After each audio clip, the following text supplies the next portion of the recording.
24th, 2024 regular board meeting of the Richland 2 Board of Trustees to order. The agenda for tonight's meeting has been published and made available. May I please have a motion regarding the approval of the agenda? Madam Chair, Yes, Mrs. McFadden. I move to approve the agenda for the September 24th, 2024 regular board meeting. Is there a second? Second. The motion has been made by Mrs. McFadden and seconded by Mrs. Washington to approve the agenda. Is there any discussion? Is there any discussion? Board members, please vote.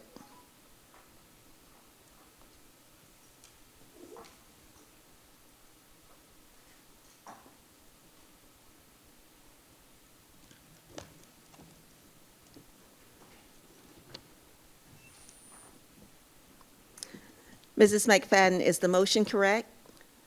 Yes, ma'am.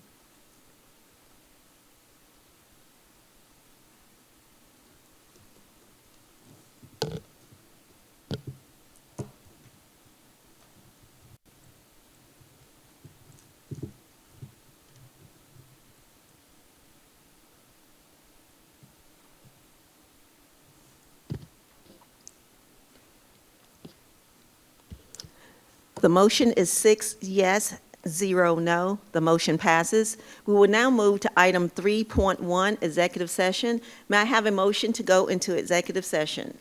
Madam Chair, Yes, Mrs. McFadden. I move to convene an executive session for the purpose of discussing student admission requests into the district adult education program, breach of contract, receipt of legal advice regarding a litigation update, and employment recommendations and certified releases. Is there a second? Second. The motion has been made by Mrs. McFadden and seconded by Mrs. Porter to go into executive session. Is there any discussion? Is there any discussion? Mrs. McFadden, if you would check the motion for me, please. Yes, ma'am, that's correct. Board members, please vote.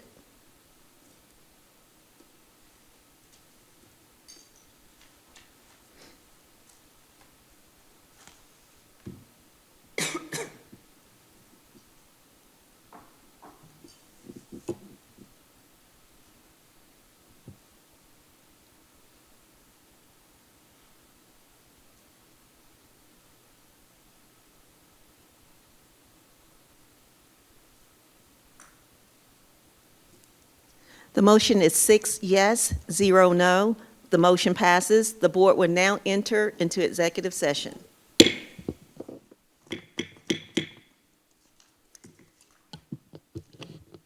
May I have a motion to end executive session? Madam Chair, Yes, Mrs. McFadden. I make a motion to end executive session at 5:56 p.m.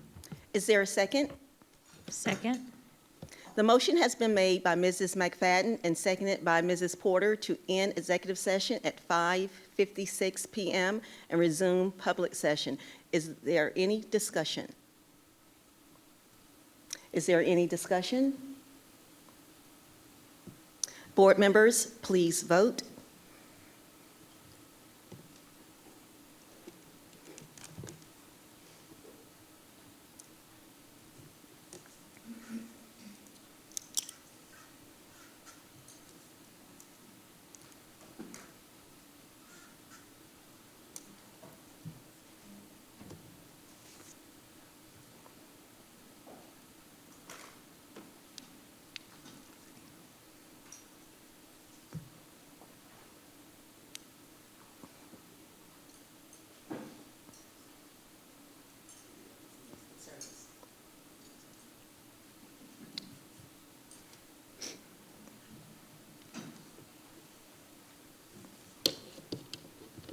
The vote is 7 yes, 0 no. We will now move into inspiration moment. Inspiration moment and Pledge of Allegiance will be with Mrs. LaShonda McFadden will present for us this evening. Mrs. McFadden. Good evening, everyone. I'd like to introduce Mr. Robert Hill. With 22 years of teaching experience, Mr. Hill is a second-year teacher at Westwood High School, where he teaches web page design and development, and cybersecurity. He has spent 14 years serving in Richland, too, and is a national board certified teacher. Mr. Hill is also in the final stages of teaching and learning doctoral program at the University of South Carolina. His dedication to education and passion for technology make him an invaluable member of our school community.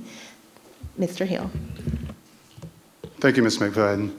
Also, I'd like to thank the board for having me tonight. I'll be happy to update you on the cybersecurity program here at Westwood High School. So how did we get here? By way of Digital Promise. Digital Promise is a global nonprofit organization working to expand learning opportunities for all students. The organization was authorized by Congress in 2008, signed into law by President George W. Bush, and formally launched by Barack Obama in September 2011. I believe it was during the last quarter of 2022 into 2023 that Digital Promise partnered with Richland 2 along with 10 other districts around the country to implement a cybersecurity program to adapt to the needs of our students.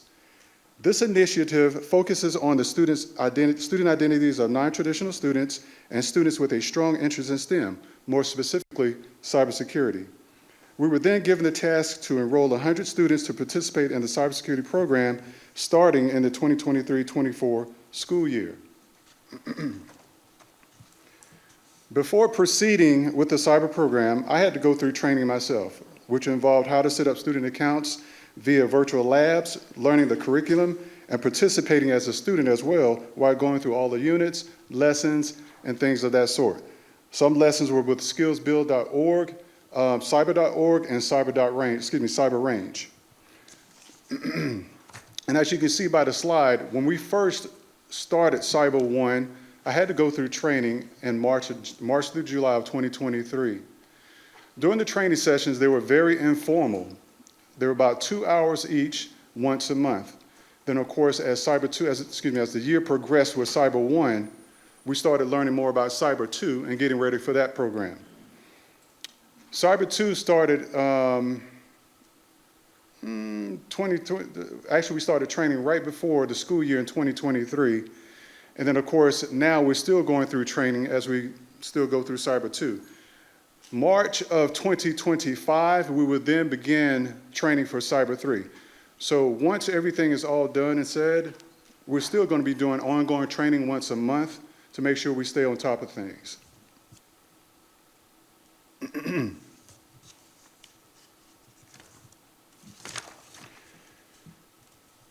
sorry.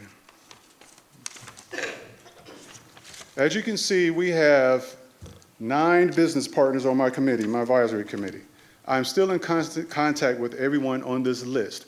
What we're happy the most with is Midlands Tech, which is our dual enrollment program.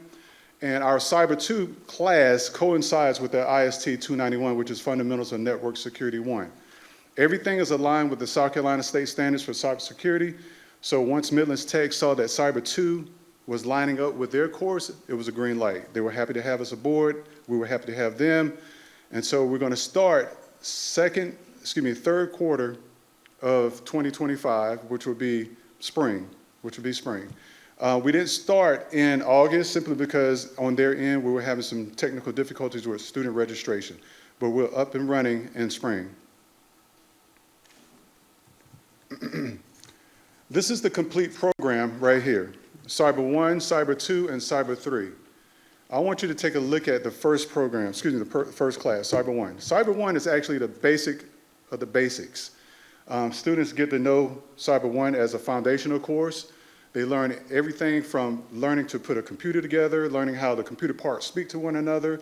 They learn about Linux operating system, Windows operating system, as well as the Linux admin control panel and the Windows admin control panel. The sandbox that you see on the 4th bullet, they have hands-on learning through Cyber Startup Sandbox. Sandbox is like a virtual environment that they get to play around in. They're not able to break anything, so to speak. So when you're in Sandbox, they're not connected to the district's network. They're not connected to the local school's network. But sometimes when they go to sites that we have to go to and they're blocked out, sometimes IT department has a titsy about where we're going. So I have to let them know it's all in good fun. We're not going to break anything, I promise. Okay?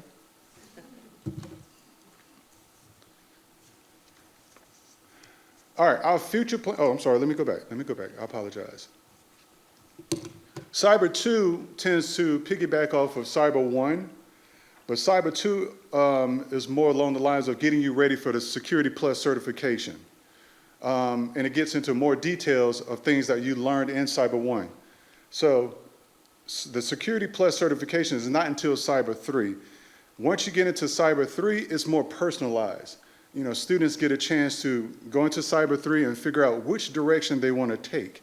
Is it pen testing? Is it Network Plus? Or is it something else? So Cyber 3 gets them ready for that. Cyber 2 and Cyber 3 together, they will have mentor access to our advisory committee. And so that would be very important in Cyber 3 because once you get into Cyber 3, there's a good possibility of internships with the companies that are on that list.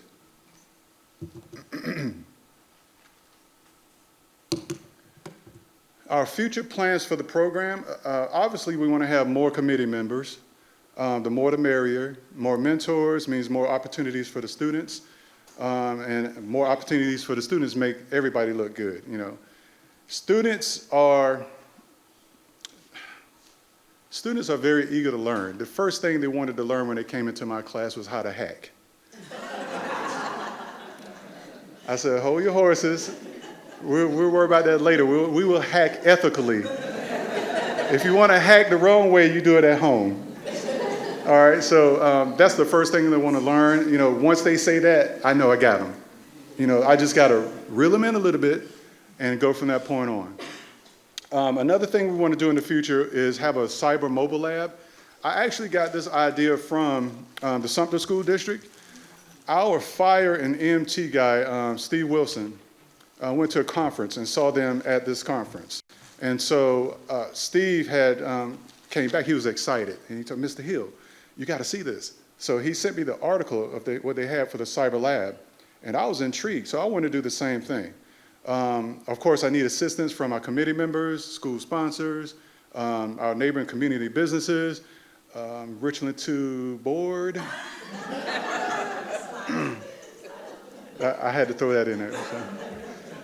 But yes, that's one big thing I want to have done because we can have a cyber mobile lab at our community events at the school, possibly at some football games or what have you. Go visit the elementary schools and the middle schools. So I definitely want to get that going.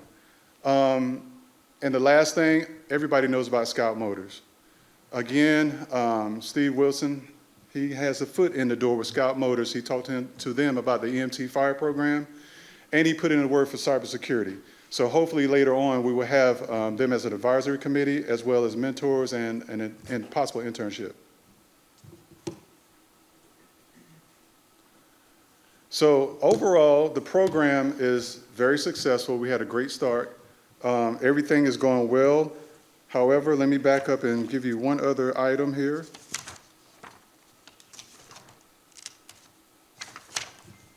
I apologize. Okay.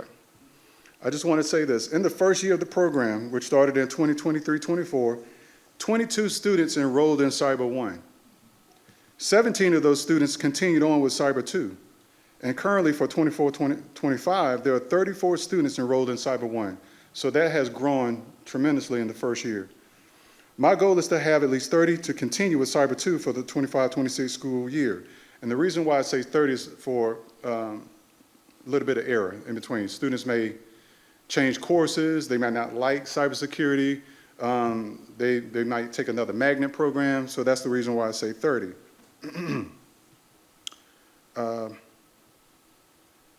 There's no wait list for the student enrollment and is only based on if the student wants to take cybersecurity pathway. There's no eligibility requirements other than being interested in cybersecurity.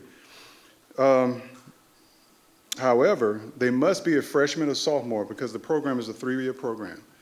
So they have to enter during that time.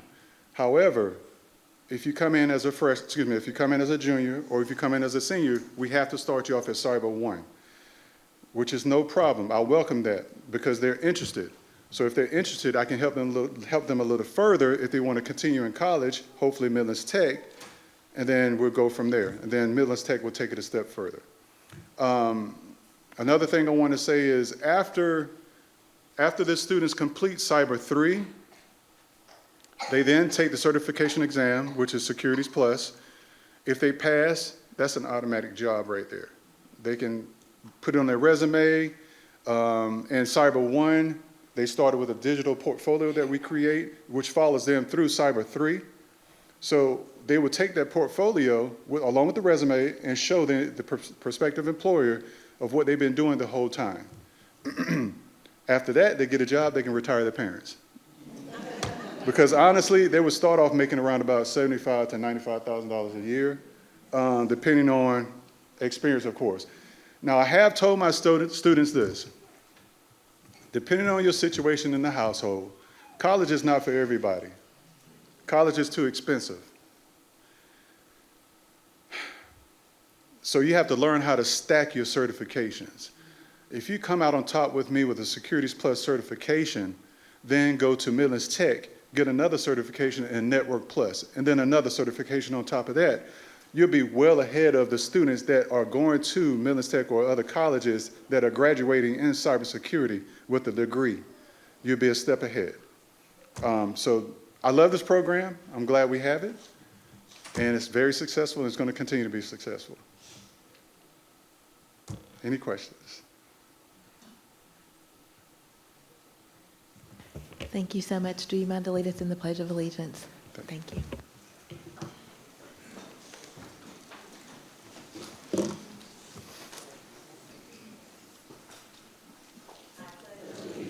To the flag of the United States of America, and to the republic for which it stands, one nation, under God, indivisible, with liberty and justice for all.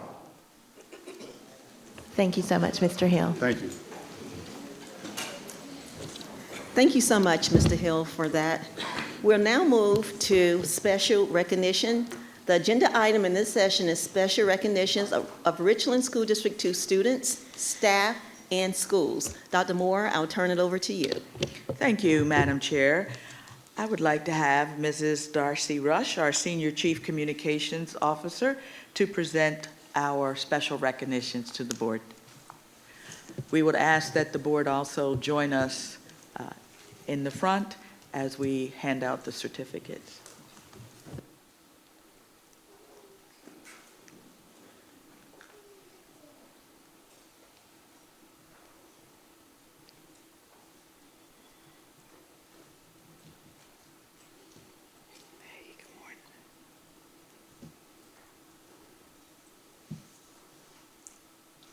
Thank you all so much. Good evening, Board of Trustees and Superintendent Dr. Moore. We will begin tonight's recognitions with a student award. And when I call your name, please come forward so that we can recognize you and we can get your picture taken.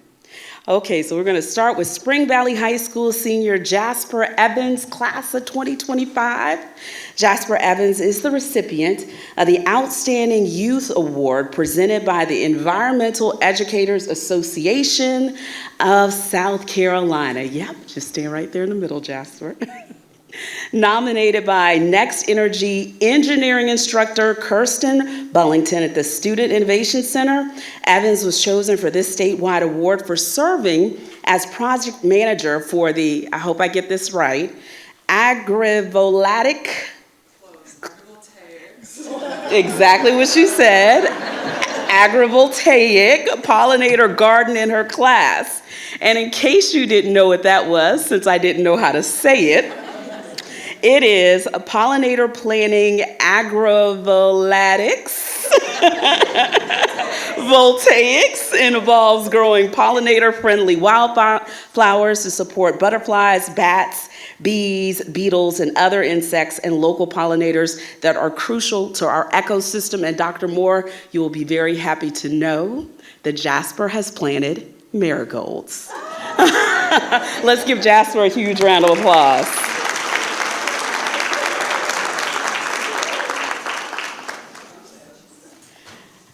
Compellingly leading the way. Dr. Keedrelyn Folk and Brandon Reeder are on an elite list of educators in the Emerging Leaders class of 2024-2025. If you both could please come forward. The South Carolina ASCD organization recently announced that Dr. Folk, who is an innovation specialist at the district office, and Brandon Reeder, an assistant principal at Blythewood Middle School, are among 24 educators in this select group. The South Carolina Emerging Leader Program is comprised, of an accomplished group of educators, generally with 5 to 15 years of experience, who desire to become more involved in our state's educational community. Let's give them both a huge round of applause. Thank you both. Now on to our school recognitions. Polo Road Elementary School continues to make high marks in developing future leaders. For the third year in a row, the school has earned National Beta School of Merit status. Polo Road earned this recognition by offering National Beta to all eligible grades on their campus. All 4th and 5th grade students at Polo Road were given an opportunity to participate in leadership development and service involvement. Since 2021, Polo Road Elementary has inducted 87 students into National Beta. These students are selected based on their cumulative GPAs and their outstanding reputations of character, leadership, achievement, and service. Let's give these young people a huge round of applause. And their sponsors.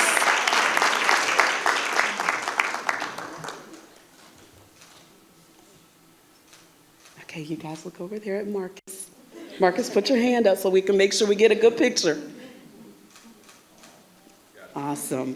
Thank you. Very good. Let's give them another round of applause. Not two, not three, but 4 of our magnet programs are continuing to earn top honors from Magnet Schools of America. The Montessori Magnet at Pontiac Elementary School, Forest Lake Elementary's NASA Explorer School, the Elementary Learning Collaborative, ELC, at Forest Lake Elementary, and Sandlapper Elementary Computer Science Immersion School have received national certification and recertification. Earning national certification for the first time is the Sandlapper Elementary Computer Science Immersion School, a school-wide magnet, and the ELC, School Within a School Magnet. The Montessori School Within a School Magnet and Forest Lake NASA Explorer School-wide Magnet have earned recertification. The district now has 35 nationally certified magnet programs. So if we could have each school come up individually so we can get our photos. We can begin with Pontiac Elementary.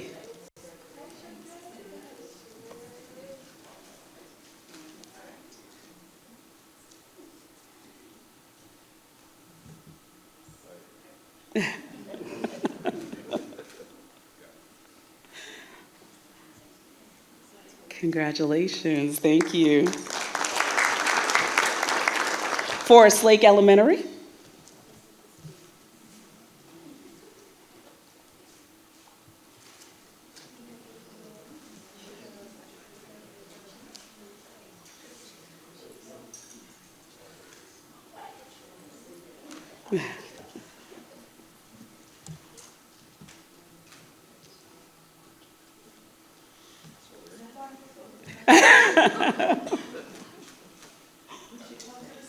Right.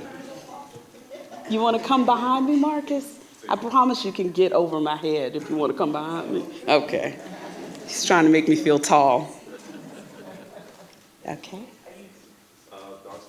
Oh, I am tall then. Okay.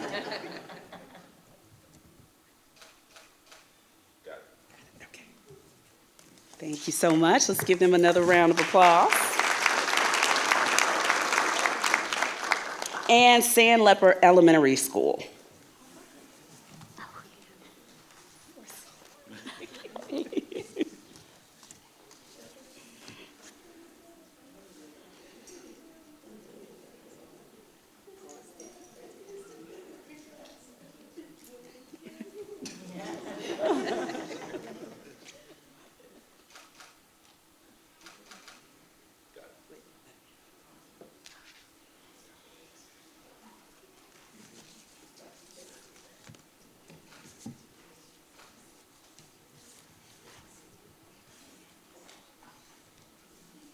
Slake actually received 2. Yes.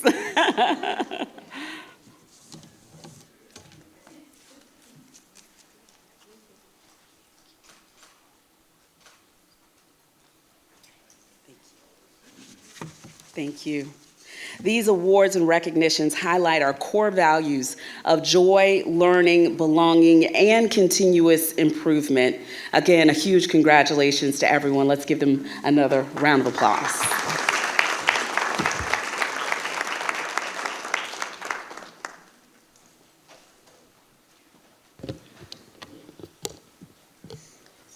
Thank you, Mrs. Rush, and congratulations to all of our students and staff on your hard work and achievements. Now, I must say, this is the quietest group I have ever seen. Do we need to play a little Frankie Beverly before we let go, or a little happy, if you know it, clap your hands or something? I mean, you guys are just sitting here. Now, don't get me wrong. This is the type of class that we like as teachers, don't we, Molly? So, but thank you, but make a little noise, a smile, or do something. You guys are just sitting up here like, wow. But we appreciate it, and thank you for coming. Let me get back on track. Okay, we will now move to the consent agenda. Item 6.1, may I please have a motion regarding the approval of the consent agenda? Madam Chair, Yes, Mrs. Washington? I move to approve the consent agenda for the September 24, 2024 regular board meeting. Is there a second? Second. The motion has been made by Mrs. Washington and seconded by Mr. Trapp. Is there any discussion? Is there any discussion? Board members, please vote. There you go. See, a little noise.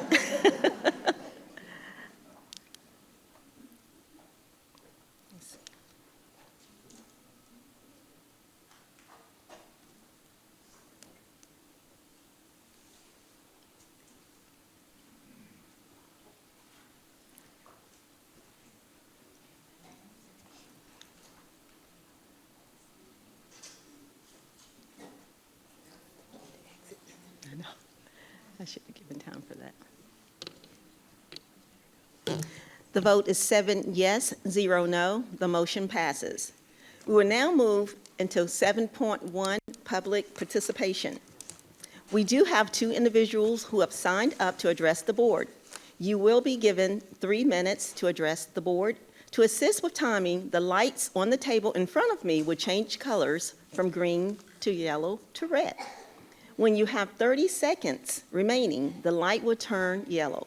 When your time is up, the light will turn red, and you will hear a sound indicating your time to speak has expired. Before we begin, I will remind you that our meetings are streamed live and recorded. According to policy BEDH, comments from the public should not include gossip, defamatory words, or abusive language. The policy also prohibits in public session any expression of personal complaints about individual school personnel or any other person connected with the school system. Specific student or personnel issues should be handled through the appropriate procedures as indicated in the district policy. Questions asked during public participation will be referred to a staff member for response at a later time. We will now start with our first public participant, and that is Mr. Benjamin Griffin. Is Mr. Benjamin Griffin here? Thank you.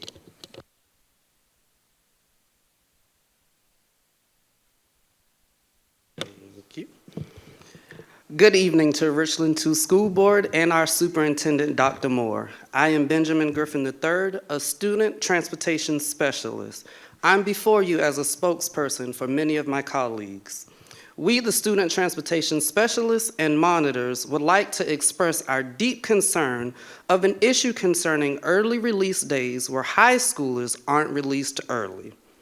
As employees of Richland School District 2, we feel that it is our collaborative responsibility to raise awareness of the various issues it causes. Throughout the school calendar, there are early release days where elementary and middle schools are released early. However, high school is released at their normal time several hours later. Therefore, this raises several issues for our student transportation specialists and monitors. Many of my colleagues have children ranging from pre-K to 12th grade. One of the conflicts that my colleagues have is not having proper supervision, since they are required to come back hours after their children have been released from school. Many of my colleagues live in surrounding counties such as Lexington, Kershaw, Winnsboro, and it's difficult to come back after they've been released. Moreover, some of my colleagues have different unique conflicts, so coming back to drop off their high school students. Nevertheless, our transportation specialists and monitors request that the Richland 2 Board, in conjunction with our superintendent and school administrators, review possible solutions for all schools to release on early days.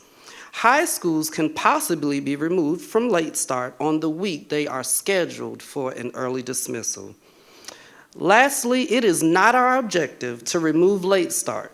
Our objective is to remove late start on Wednesdays when elementary and middle schools are released early. And before I yield my time, I would like to ask all of my transportation specialists and monitors to please stand.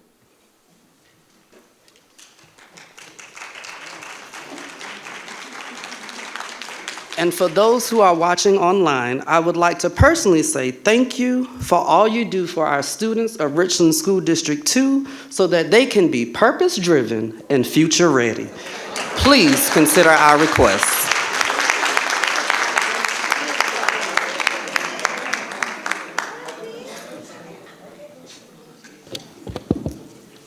That was a great spokesperson for you guys.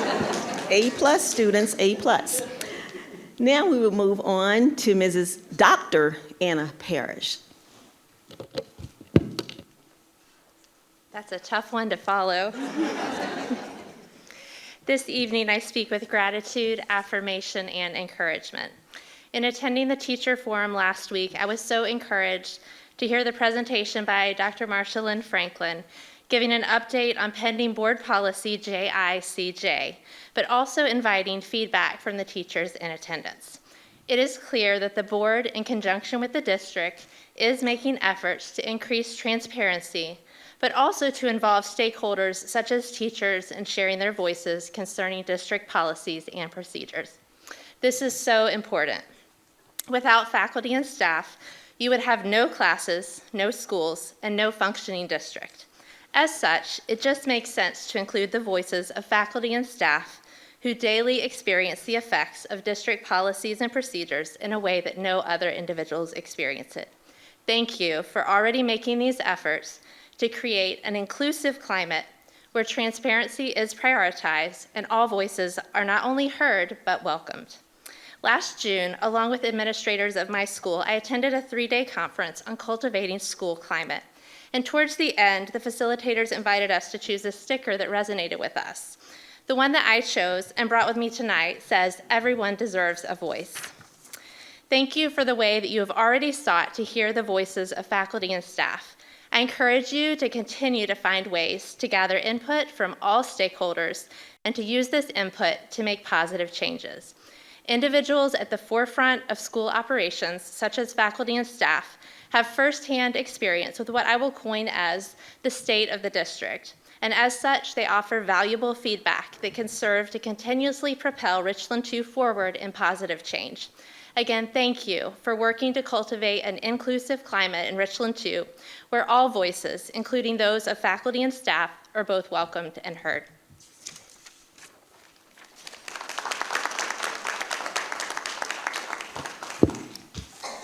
Thank you guys so much. We will now move to item 8.0, voting on executive session items.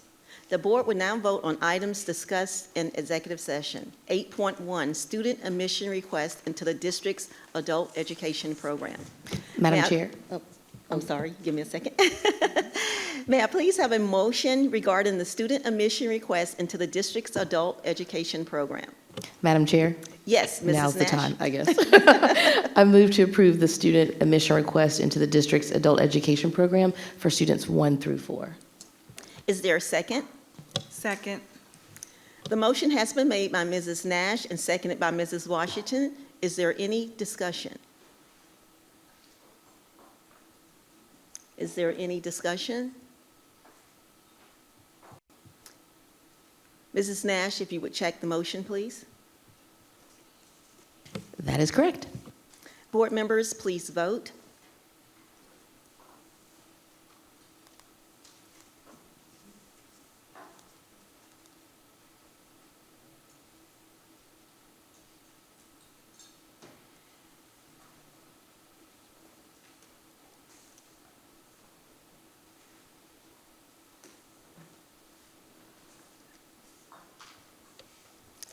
The motion is 7 yes, 0 no. The motion passes. We will now move to item 8.2, breach of contracts. May I please have a motion regarding the breach of contracts? Madam Chair, Yes, Mrs. Porter? I move that we direct administration to make a formal complaint to the State Board of Education regarding the professional employee number 1 who breached their employment contract with the district. The motion has been made by Mrs. Porter. Is there a second? Second. The motion has been made by Mrs. Porter and seconded by Mrs. Washington. Is there any discussion? Is there any discussion? Mrs. Porter, please check the motion. That is correct. Board members, please vote.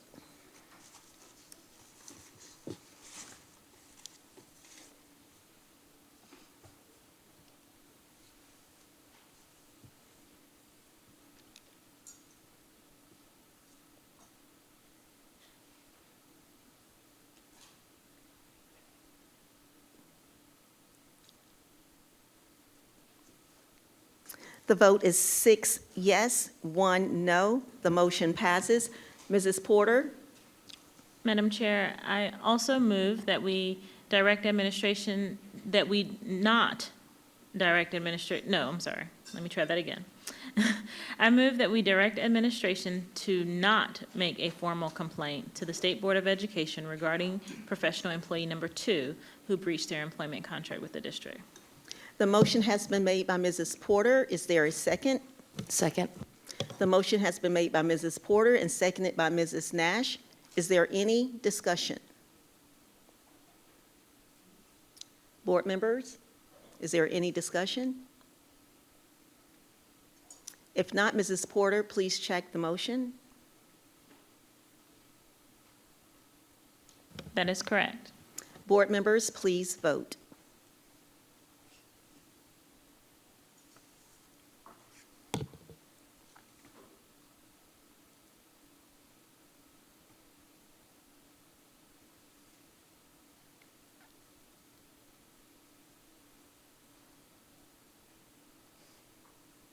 The motion is 7 yes, 1, is it? Okay, 6 yes, 1 no. The motion passes. We will now move to item 8.3, employment recommendations and certified releases. May I please have a motion regarding employment recommendations and certified releases? Madam Chair, Yes, Mr. Trapp? I move to approve the employment recommendations and certified releases as presented. The motion has been made by Mr. Trapp. Is there a second? Second. The motion has been made by Mr. Trapp and seconded by Mrs. Nash. Is there any discussion? Board members, is there any discussion? Mr. Trapp, please check the motion. That is correct. Board members, please vote.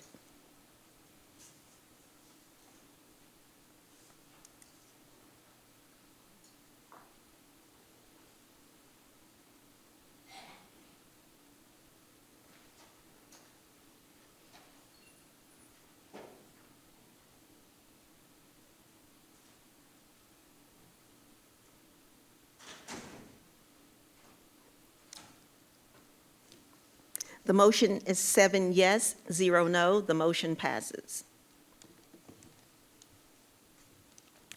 We will now move to item 9.1, selection of delegates for the South Carolina School Boards Association Delegate Assembly.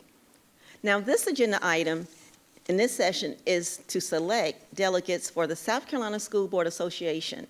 Each year at its annual business meeting, the South Carolina School Board Association allows delegates to vote on items of business. Delegates come from active board members. The number of votes allocated to each board is based on pupil enrollment. Based on our enrollment, we are entitled, now this says 9, Mrs. Washington, shouldn't it be 10? I think it should be 10, but I want to make sure if you can double check that for me.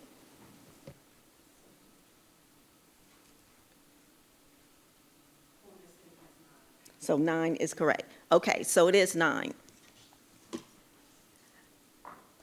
The number of votes allocated to each board is based on pupil enrollment, as I stated earlier. Based on our enrollment, we are entitled to 9 votes. We will now need to select delegates and alternates to represent and vote on behalf of Richland 2. May I please have a motion for delegates and an alternate with the number of votes each will represent? It is 10. Before we do that, I want to go back to check because Mrs. Porter also indicated 10, and I know my paperwork said 10, but you guys have 9. So it is 10, because that's what I had as well. That's what I wanted to check. So correction will be 10. So let me just go back to read that part because I want to make sure everyone is clear. The number of votes allocated to each board is based on the pupil enrollment. Based on our enrollment, we are entitled to 10 votes. Thank you for correcting that. May I please have a motion for delegates and alternates with the number of votes each will represent?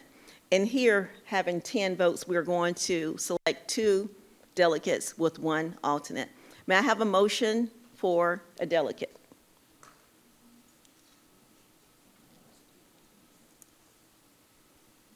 Madam Chair, Yes, Mrs. McFadden. I would like to make a motion to appoint Tamika Washington as the delegate.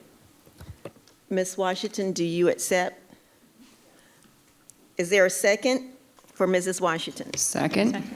Okay, the motion has been made by Mrs. McFadden and seconded by Mrs. Who's that? Mrs. Agostini to have Mrs. Washington serve as a delegate with having 5 number of votes and having 5 number of votes for, I don't understand what this is. Okay, having 5 number of votes. We'll leave it like that.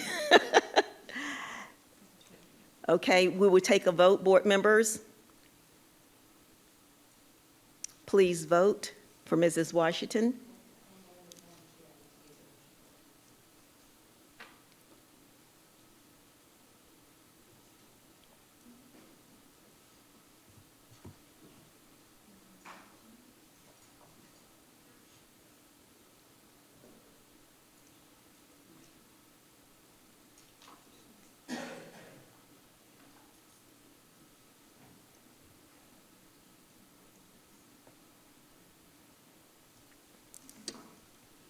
We're just waiting for Mrs. Washington to key the information so we can vote on it.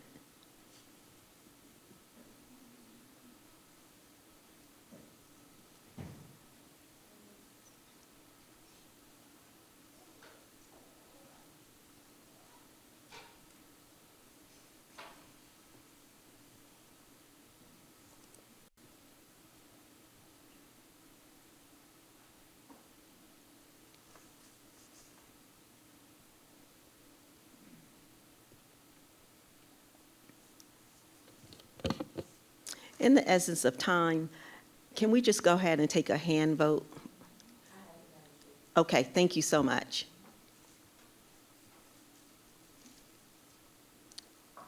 Board members, please vote. Is the motion correct? Yes. Okay. Board members, please vote.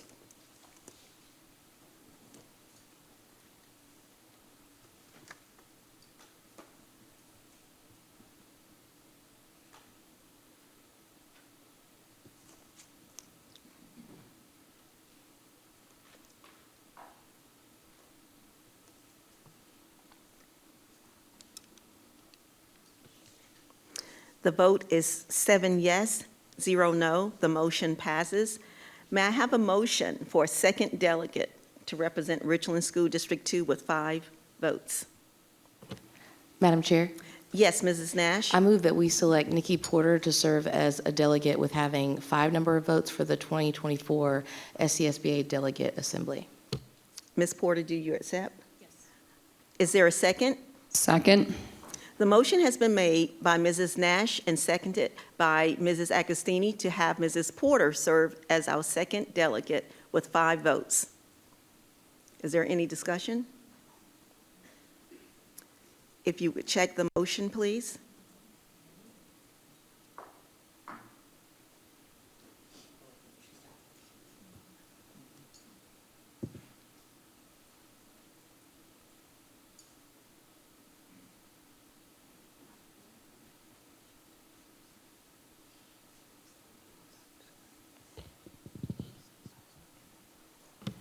That is correct.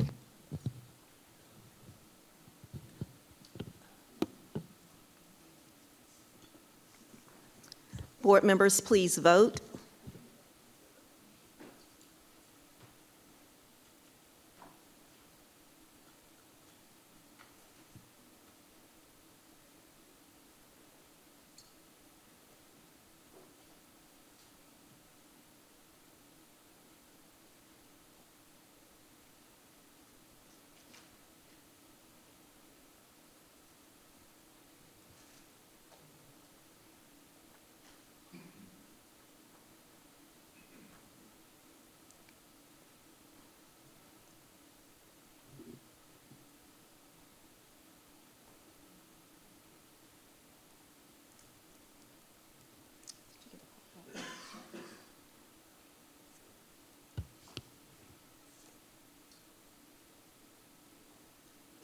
The motion is 6 yes, 1 no. The motion passes. May I please have a motion for an alternate to serve for the 2024 South Carolina School Board Delegate Assembly? Madam Chair, Yes, Mrs. Porter? I move that we select Angela Nash to serve as an alternate, having either 5 or 10 votes, depending on attendance, for the 2024 SCSBA Delegate Assembly. Mrs. Nash, do you accept? Yes. Is there a second? Second. The motion has been made by Mrs. Porter, seconded by Mr. Trapp, to have Mrs. Nash to serve as an alternate with 5 or 10 votes, depending on if anyone is absent, to represent Richland School District 2 for the votes for the 2024 South Carolina School Board Delegate Assembly. Please check the motion. Well, before you do that, is there any discussion? Is there any discussion? If you would, I do please. have a question about Yes. the 5 or 10. Is she able to have a full 10? Or do we need to leave that part out? I'm not sure, because I don't know if one person can go and vote all 10. That's the Yes, they question. can. Okay. Yes, thank you. Great question. If you would check the motion.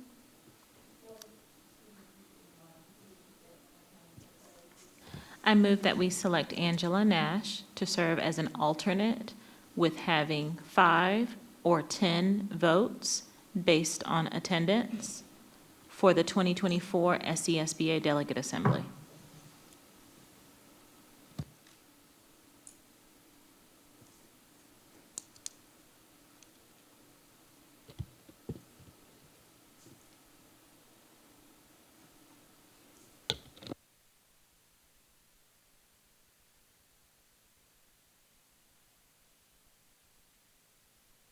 It would be with having 5 or 10.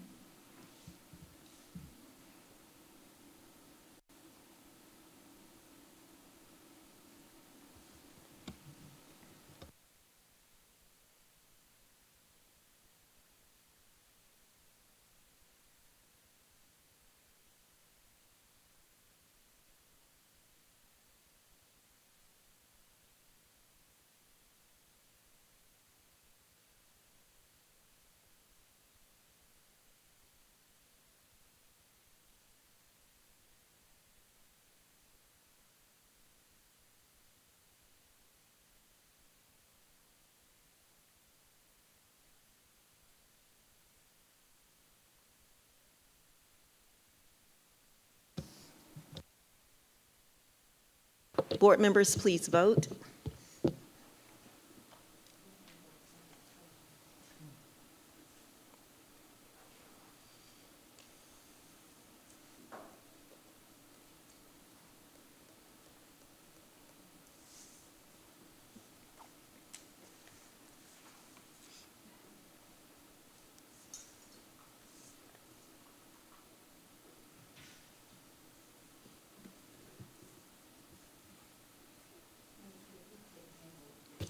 Absolutely.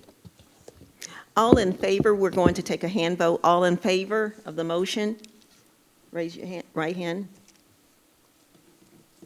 7 yes, 0 no, the motion passes. Thank you. We will now move to item 10.0. New business, no action requested. 10.1, Elementary School Achievement Report. Dr. Moore? Thank you, Madam Chair.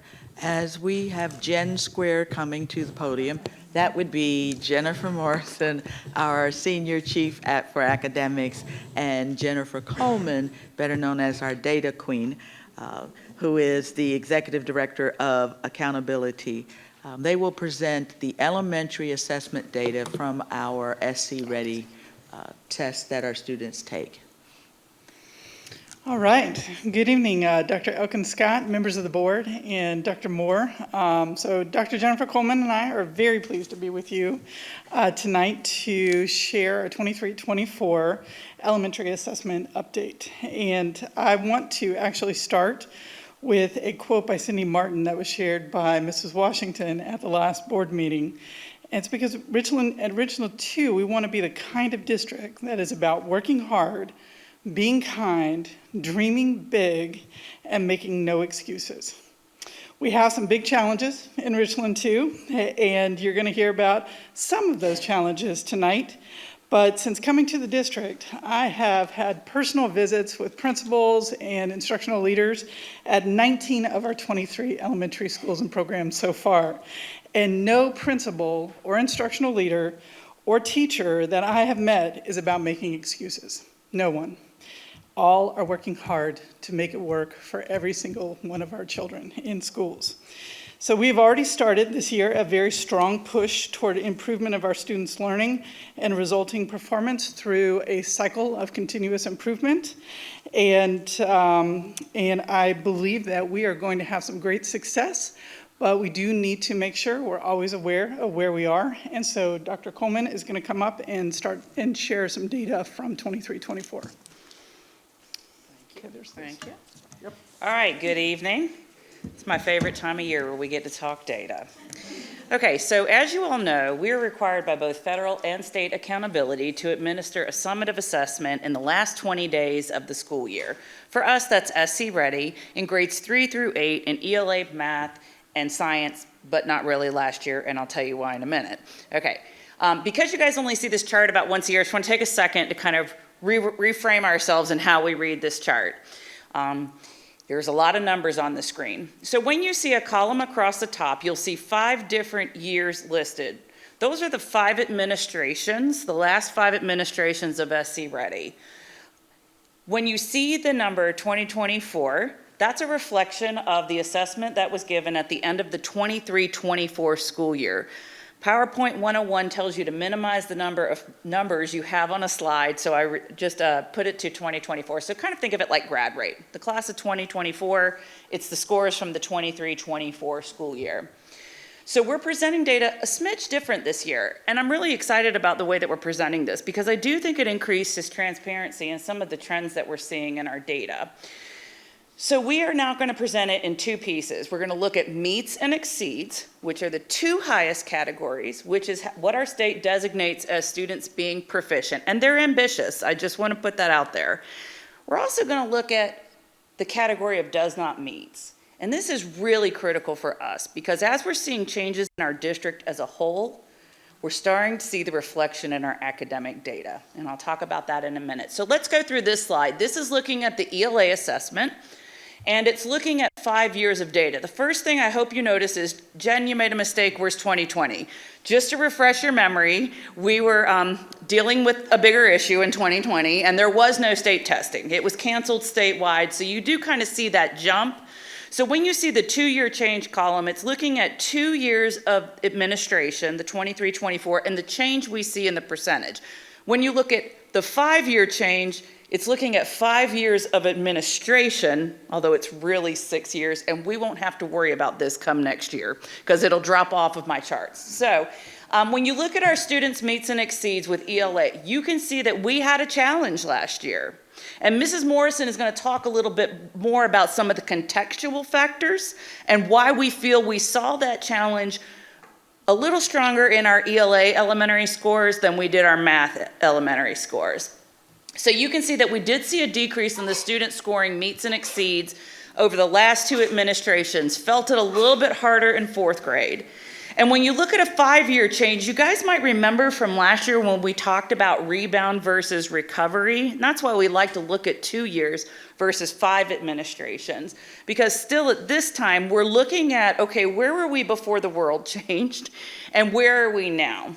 And those still are really important factors when we're taking a historical look at what's happening with our data. So we had a tough year with ELA. There's no getting around that. Whether you look at the 2-year, which was tough, and we'll talk why about that more later, or the 5-year. Now, the good news with the 5-year is we're actually starting to recover in 2 of our grade levels from the pandemic. That, to me, gives me geeky goosebumps up and down my arms because that means we're getting kids back to where they need to be. That's really exciting for me. So this slide's a little bit different. So I'm going to walk you through it before we dive into the math section. So if I were you, I'd be wondering, why have I changed presenting approaches and above, and now we're putting out meets and exceeds. Those are the 2 highest categories. And then now we're putting it on the screen. How are we moving kids does not meets? This is really important for us. And it's been kind of fascinating to me from a data perspective coming into this district and watching how rapidly, not our kids, because kids are kids, how rapidly some of those contextual factors have changed in this district. And I don't want to spoil Ms. Morrison's thunder. She will talk about that in a little more detail. But I'm going to take you back to that one stats class nobody wanted to take when they got their degree. So you know what a normal distribution is, right? So when we look at a normal distribution, you're looking at a lot of the scores bunched in the middle, and then you should have tiny tails on the ends. One thing that we're starting to see, and is of concern, is we're starting to become tail heavy, all right? So this is kind of representing that. We're seeing increases in meets and exceeds, and that's a good thing, but we're also starting to see increases in does not meets. And that hurts my mama heart, and it hurts my data heart. And so we want to make sure that we're being very transparent about the trends that we're seeing globally when we put all of our schools together. Now here's the good news, and this slide should confuse everybody because when we look at the change columns now, you'll notice that I have green negatives. But remember, this is does not meets. We want to decrease it. And I've got positives as red, but that's because we do not want to see increases in this category. So you can see that we did have a decrease in students in does not meets in 3rd grade between the last 2 administrations of SC Ready. But unfortunately, we did see an increase in 4th and 5th grade. All right. So let's jump into math. So the first thing you ought to notice is math looks real different from ELA. And we know that there are a couple of reasons for that Ms. Morrison will go into at a later date. But when we're looking at this, this is the perfect slide of rebound versus recovery. We are rebounding in math at the elementary level. We are seeing those scores go up annually. The 5-year change column shows we still aren't where we were before 2020. And we know that's our reality, and we are working incredibly hard. More importantly, our schools are working incredibly hard, our kids are working incredibly hard to reverse that and see more of a rebound. So when we look at the does not meets, we're looking okay on this one as well. We see that green, which means we're reducing the number of kids who are on that very, very low end of does not meets. And we're seeing that change as well in math. Now, before I turn it over to Ms. Morrison, I did want to explain why you're not seeing an SC Ready slide this year. was a field test last year. When the science standards change, the state does a very responsible thing of giving us a year to kind of feel out questions. We don't have any data from SC Ready, even though the kids took it for science. But just wanted to make sure you understood why you did not see that slide. And now, before I sit down, I'm going to actually review. It was requested that we start incorporating our strategic plan goals when we're presenting this data. So you'll remember we're actually entering our third year for this school year of our current strategic plan. I've pulled out the 2 goals that we have written for elementary schools, which is to increase the percent of kids meets and exceeds in ELA for elementary, as well as increase it for math. So I'm going to be real honest. We took a hit this year with ELA. We do know why, though, and that's important to know the why. Ms. Morrison will go into that. The good news is we are making that progress in math. So statistically, if we stay on this trajectory and if we can turn around the impact we had this year with ELA, we still are in shape to meet both of our goals by the end of our 5-year strategic plan. And now I will turn it over to Ms. Morrison. So when we look at the difference between ELA and math scores at the elementary level, we know, so what you probably noticed is that we had that decline in English language arts, but not really that decline in math. And we think that when you have kind of a wholesale change like that, it really has something to do that's not school by school by school, but more in the district overall. We know that last year, for the first time, ELA test had to be taken on the computer rather than pen and paper. And we think that made a really big difference to those ELA scores. I mean, as any teacher that I'm sure is listening or that we have here knows that when you read and try to write on a computer, that's a very different thinking process than doing it pen and paper. And so we're addressing that this year because those waivers from the state to be able to do pen and paper are becoming few and far between. And sometimes in little places where we can do it, we're really not seeing that much benefit from really doing that. So we want to make sure that our students are ready for this kind of assessment moving into the rest of their school careers. So that modality change was a big impact. But I will say also, and it's not necessarily listed on our contextual factors here, we can see in our math scores that the district math plan that was implemented very well with a lot of fidelity across our elementary schools made a big difference to how students performed. So that's really, really important because sometimes districts have a hard time figuring out what's actually going to work, but Richland 2 is pretty clear, and our schools working together with the district are pretty clear about what will work, and we have a lot of push and materials and strategies to make that happen that we're actually extending to Algebra 1 this year as well. But as Dr. Moore has shared with the board previously, we are seeing different needs in the students that we have in Richland 2, and that's fine. That's contextual. We want to meet the needs of each and every child, but we do have increases in poverty. We have increases in chronic absenteeism, and we also have the other contextual factor of having difficulty filling vacancies for teachers and having some more intensive turnover. All of those contextual factors do affect student learning in our district. And so we do need to work to change those, but also make sure that our instruction meets the needs of the kids that we have as things change. So this year, we are continuing our district math plan. We're supporting online modality in reading and writing. We're continuing the use of our district assessments for planning and intervention. We're supporting continued development of data literacy at every level of school leadership. We're implementing an inclusion model in our ATSI schools that have an identified subgroup need for special education students. And we're developing a systematic differentiated school support plan. So we're both purpose and data driven in implementing and looking forward to this year of continuous improvement in Richland 2. And rest assured that the district and the schools and every individual serving students are dreaming big for each and every child in Richland 2. Thank you, Jen Square. We love those math terms. And so, Madam Chair, we're just very excited about the work that's taking place every single day. And what I will say is, Ms. Morrison has hit the ground running as our senior chief for academics.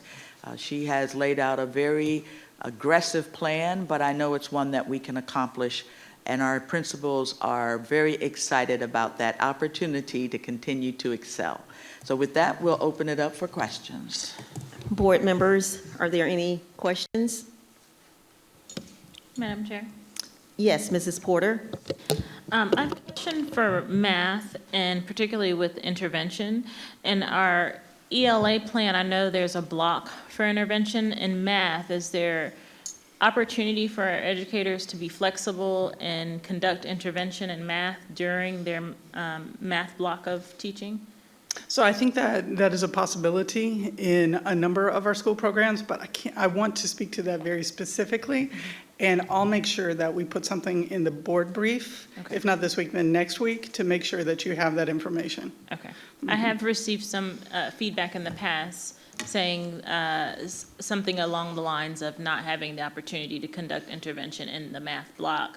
And I'm not sure if it was true or not, but it did come to me about that. So I just wanted to see if it's in, you know how you give a plan of how many minutes you should teach each piece?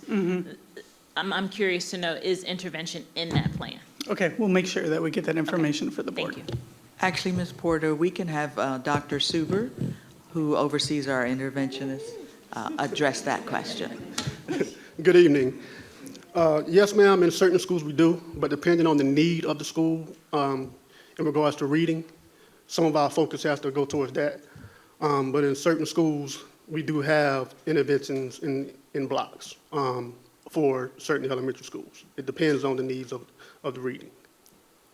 So with that, if we have a teacher in their classroom willing to provide intervention for their students and being flexible, I want to ensure that they're not, if someone was to come and do an observation, that they're not going to get a ding for making the decision at that time to conduct intervention because they're not following the blocks that have been provided for them in their plan. I'm about to step away and let Arthur answer. Okay. Good evening. Ms. Porter, we do have interventions in Tier 1. Our required minutes are 75 minutes, and after the mini lesson, we have workshop, and within workshop is when the work is differentiated for our students, and you can provide interventions during that time. Yes, all educators have that opportunity. Matter of fact, that is a part of the math plan.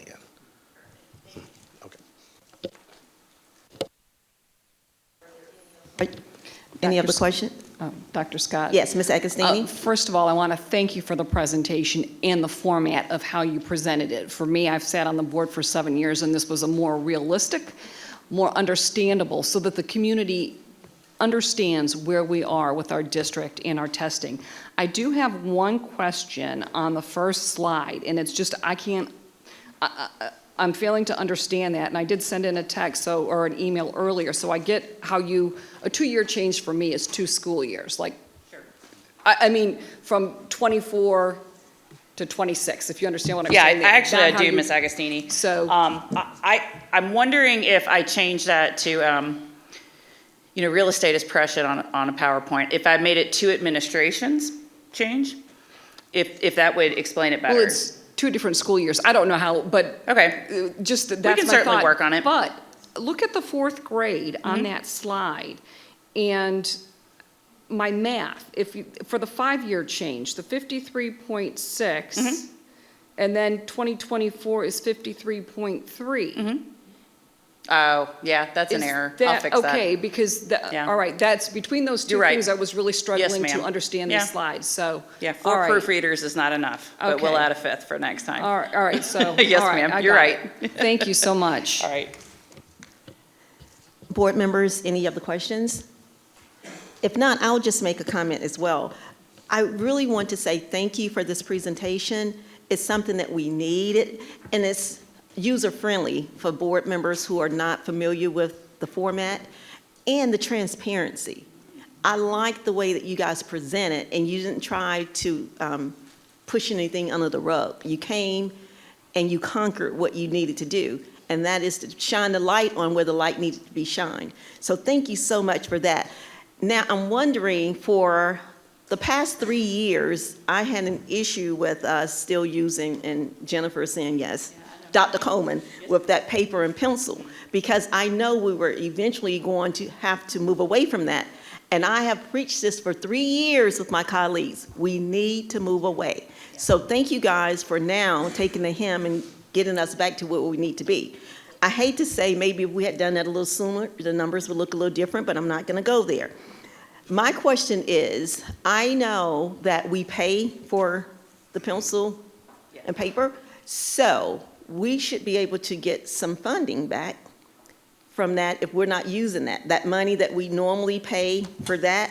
So I would love to know, well, I guess that's not really a question for you guys, that's a question that we'll address later. What are we gonna do with those thousands of dollars that we have? Because I know there are some bus drivers still here, transportation people, and I know we have some other teachers in here thinking about what can we do? So, of course, we have some money, so I would love to see that money go back to some programs for after-school programs or bonuses. You know, I'm big on the bonus. Yes, ma'am. So just keep in mind when we're talking about budget, Dr. Moore, what we're going to do with that money that we give back to our wonderful employees or to our students. So the cost of that last year was $16,000. So it's not thousands and thousands of dollars, but that $16,000 will be reallocated into the interventionists and the work that we need to do, as Mrs. Morrison talked about, as we are addressing those contextual issues that we have that's impacting what's taking place in the classroom. Absolutely.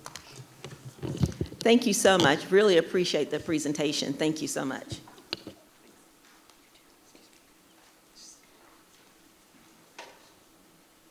Move to item 10.2, reading instruction update. Dr. Moore. Thank you, Madam Chair. I would ask two of our speakers that spoke in the last presentation, Mr. Arthur Newton, our Executive Director of Elementary Instruction, and Dr. Sean Suber, who is the Executive Director, let me turn my page, of Learning Support Services, to present to the board. Good evening, Madam Chair, distinguished board members, and Dr. Moore. Tonight, Dr. Suber and I are going to provide an elementary reading update. Beginning with the Read to Succeed update, now called Act 114, the focus is now on pre-K-5 literacy rather than K-12 literacy. Instruction focuses on scientifically based reading instruction. The amendment moved away from the 3 cueing method, meaning, structure, and visual.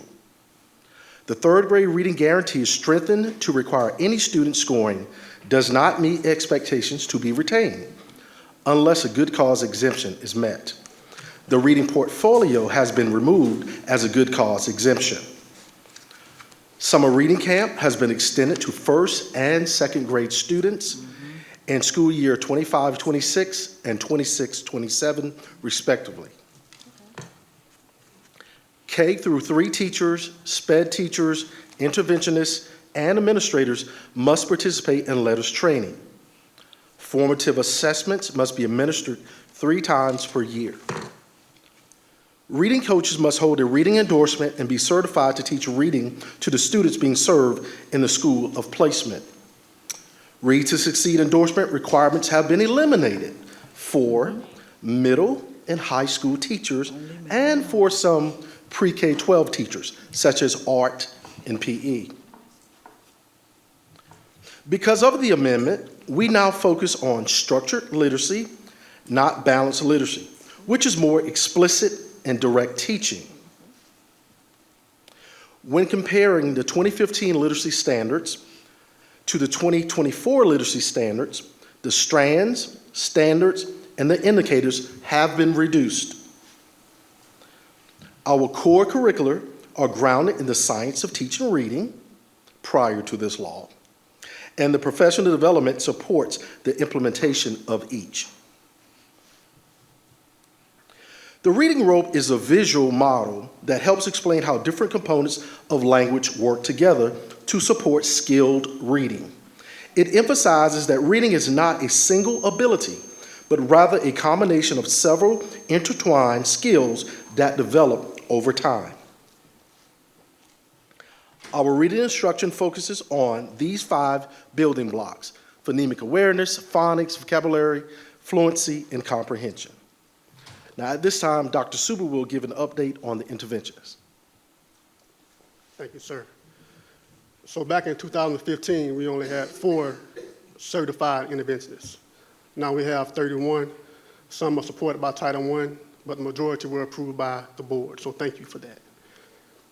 In 2020, 2021, we had students that scored in the 20th to the 30th percentile in regard to the EBCBM assessment. Now we have 50 to 60% that scored low risk in the spring. So 16 of 22 schools are now low risk and improved, and 19 of 13 Title I schools improved. In first grade, 19 of 22 showed improvement last year, and 12 of 13 Title I schools showed improvement. We had 366 promotions back to Tier 1 from intervention. That's almost the size of an elementary school. Now back to Mr. Newton. As you've heard from the previous presentation, we regressed a little bit with our literacy achievement. We truly believe the testing modality certainly affected student achievement. We must continue to work with our teachers to help them to understand how students think differently when they're testing online versus paper pencil. So at this time, we will turn it over for superintendent's comments and board discussion. Thank you, Dr. Suber and Mr. Newton. So board members, we want to make sure that we give you an update on our progress, because primary role of the school board is student academics, and giving you this type of information combined with our data presentation that we did. Our purpose is to be transparent so the board can make good decisions for the students that we serve. So at this point, we'll turn it over to you for any questions. Board members, are there any questions? Mrs. Washington, I was waiting for you. Yes, thank you so much for the update. I know that you said that the Read to Succeed shifted to where now it only focuses on K-5 literacy, but we all know that when students progress and they're not reading on grade level and they hit middle school and they're still not on grade level, that they still need that additional support, because at the secondary level, that vocabulary is totally different. And so I want to know, I know that your background is elementary education, but I do want to know, what does the intervention support look like for our secondary schools? Recently, we just got everybody back in those positions filled. Lately, we've been covering classrooms in Tier 1 for the last couple of years. Now we're back at full strength. The issue is we have math in certain middle schools, and we have reading supports in certain middle schools. So that's an issue. It's broken out into a classroom. It's a part of a period where they have to go through that. So we're excited to have everyone back at full force this year. When you say everyone, you mean we have interventionists? We have interventionists. In the because they were covering school. classrooms. Okay. Yes, ma'am. Okay. They're covering classes. All right. And then one of the things that I often hear from parents is we get these great grades, but then they find out that their child is really struggling in reading. And how are we helping parents to really understand what reading instruction, is, and that, these smiley faces, that's great, but this is what we need to be doing together to make sure that our kids are making progress. Thank you for saying that. We have been speaking with our administrators and teachers regarding objective assessments and what they show versus subjective grades. So make sure, number one, that the rigor is in the classroom for the students. Make sure that they're teaching and assessing to the intent of the standard. We start there. But when students are having trouble, we have literacy plans. Teachers are to meet with our parents periodically to discuss those plans, to discuss their progress, and to keep them informed. It's in writing, and if they can't attend, they call and they send that information home. And we have difficulties in RTI explaining that to parents as well. If a child's in tier 2, tier 3, and they have straight A's, it's difficult on us because they're thinking that the child isn't having any reading or math difficulties. So we're in agreement with you on that. Thank you. And I definitely want to just say thank you for sharing the number of students that moved from tier 2 back into tier 1, because that's so important, because I think a lot of times people don't realize that the interventions can also happen in the tier 1, and that's where they should be taking place. And so thank you so much for sharing that information. Thank you. Ms. Washington, at our last principal meeting, the point that you just raised was discussed, and Mrs. Morrison laid out the goal. Our goal is that 80% of our students are in tier 1. And then the resources that we have in place can better serve the 20%. So the goal is to ensure that 80% are tier 1. Thank you so much. Board members, any other questions? Mrs. Porter is, Yes. okay. So first question is, when, speaking of resources and moving them, if there's a school that doesn't have an interventionist in reading, but has one in math, and our numbers are changing, do we have floating interventionists to meet those needs? We have a reading interventionist for all elementary schools now. What about middle? Middle school, no. You have pockets of math and you have pockets of reading. Okay, so that's what I was speaking of. Yes. So for those who need those interventions in reading and they're at a school where they have someone in math, are we getting to a point where we can make flexible changes with an interventionist for if the numbers change and we need to move a reading interventionist to a middle school that they can? Because it's a lot less schools, so. Right now, just getting people back, that's not something that we face yet because we're just happy to have people back and returning to giving interventions. Okay. But we are seeing a need, to be honest with you, for both reading and math. So hopefully that's our next stage for the next couple of years, to get reading and math interventionists at every middle school. Okay. Because students, if you have a kid that was in intervention for reading, let's say at an elementary school, and goes to a middle school and doesn't have that support, and then they go into a high school, that's a systems problem. Right. So that's an infrastructure problem too. So then are we also addressing the materials that we have available for these middle school teachers? Because of that, some of our classroom teachers are going to need to be able to access intervention materials to make interventions on their own. Okay. Is Penny here? Oh, well. So from the... That's for Ms. Atkinson? Yeah. From that standpoint,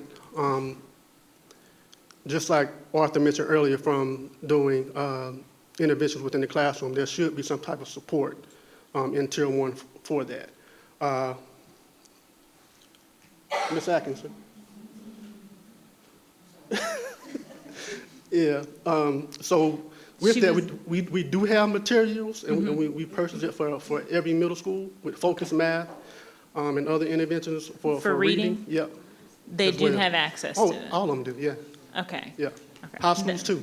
Okay. Yep. That, in the past years, that has been communicated to me as not having the reading materials in the secondary to make interventions happen in the classroom. Let me interrupt for a second. Mrs. Porter, we're going to have a presentation for math and reading at the next board meeting for middle school, middle and secondary. Because I don't want to put them on the spot because they're only doing elementary. You're right. But that's okay, because now their wheels can begin to turn and know the questions that's coming. So you guys got to head up on what's coming.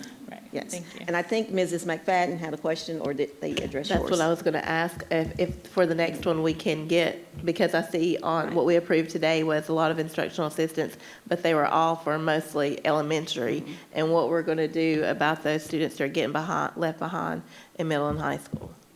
Yes, middle and high will be on the next board meeting agenda. Middle, and then they're separate. Okay, middle school, the next board meeting, and then the following would be high school. Board members, any other questions?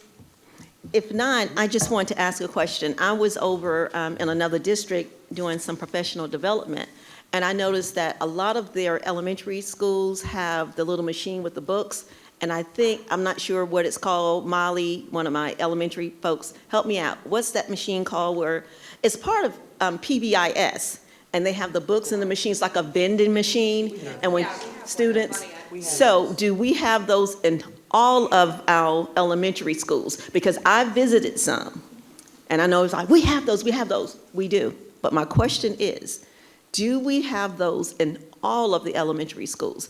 Because when I originally saw that, my question to the principal and the teachers that had students lined up, what are the benefits of it?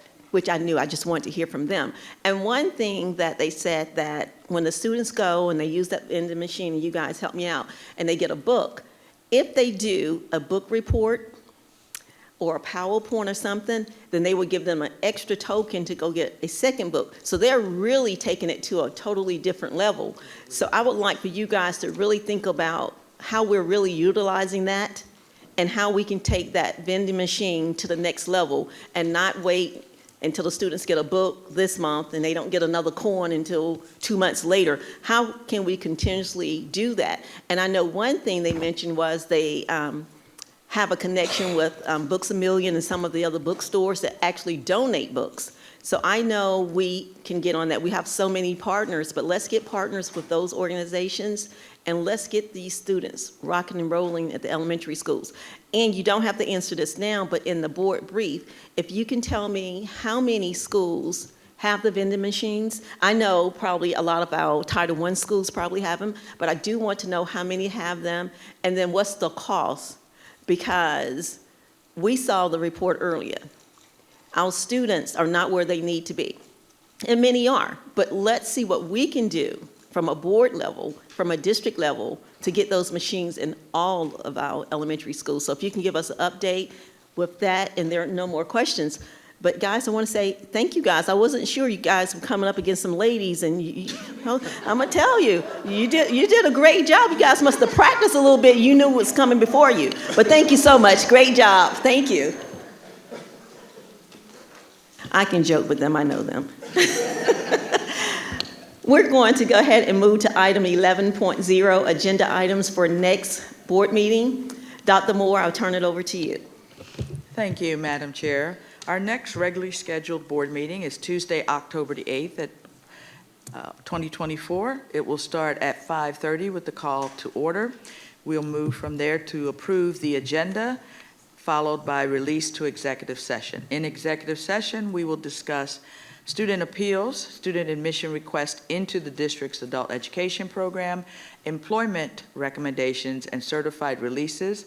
We will release back to public session at 6:30 p.m. We will then move to the inspirational moment and Pledge of Allegiance, followed by our consent agenda, which would include the approval of the consent agenda, including approval of minutes from previous meetings and classified employment releases and in-district transfers. We will then have public participation, followed by voting on executive session items, which will include student appeals, student admission requests into the district's adult education program, employment recommendations and certified releases, and as needed for items discussed in executive session. We'll then move to new business, no action requested. We'll have a budget update and a 2023-2024 achievement report, which will be for middle schools. We will then go to agenda items for the next meeting, and we'll review the draft agenda for the October 22nd, 2024 regularly scheduled board meeting, then move to our as-needed items, which would be public participation, executive session, voting on executive session items, conclude with board and superintendent comments, and adjournment. Board members, are there any revisions or addition you would like to see made to the next meeting agenda or to a future agenda? Madam Chair, Yes, Mr. Trapp? I move to have an update from the administration on what is being done to relieve the overcrowding problem at Pontiac Elementary School placed on the October 8th regular board meeting agenda.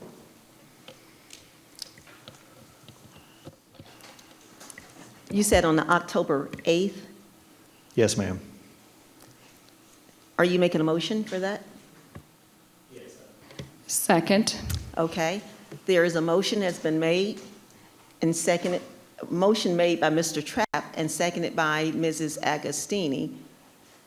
Is there any discussion? Madam Chair, Yes, Mrs. Porter? I just wanted to make sure that our colleagues received the update from administration about moving forward with that, on that topic today. They may not have seen that Okay. because I think that came once we arrived here. Okay. So we'll go ahead and add that, and then if we need to remove it, once they have an opportunity to review it, then we can do that. Mr. Trapp, what she's referring to is Dr. Moore did send us an update, but that came probably after 5 o'clock, close to it, so you may not have an opportunity to see that. So what we'll do is we'll leave your motion on the table, and we'll take a vote on it, and if that's something that we need to remove, we can do that. All right, Madam Chair, I would Yes. like to mention, I would like to make a comment. That school is at 114% capacity, and we did have a teacher on our August 27th regular board meeting discuss that in public participation. She expressed concerns over safety. She also spoke of transparency. The next day, on August 28th, I received an email that had a pretty good plan in it on how to immediately help with those issues. It talks about how they started on August 1st to evaluate this, and then on Thursday, August 22nd, they evaluated even more.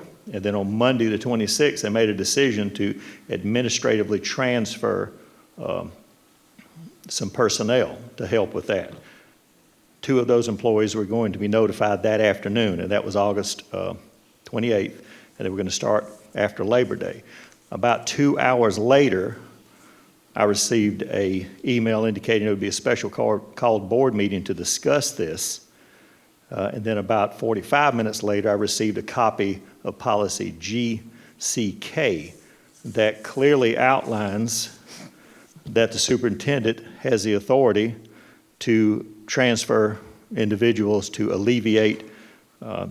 Superintendent has, or his or her designee will assign or reassign instructional personnel on the basis, several things, but basis of employees' qualifications and so forth. It also says that relocation of professional personnel may become necessary to meet instructional requirements, fluctuating enrollments, changing education needs, and district obligations.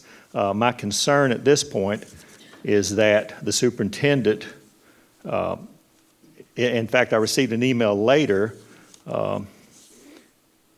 indicating that that board meeting had been canceled. I received that on the 30th, Friday, just a few days later. It had been canceled. And if I had any questions that talked to Dr. Moore, it says that the administration had come up with a plan on a way to do this without transferring employees.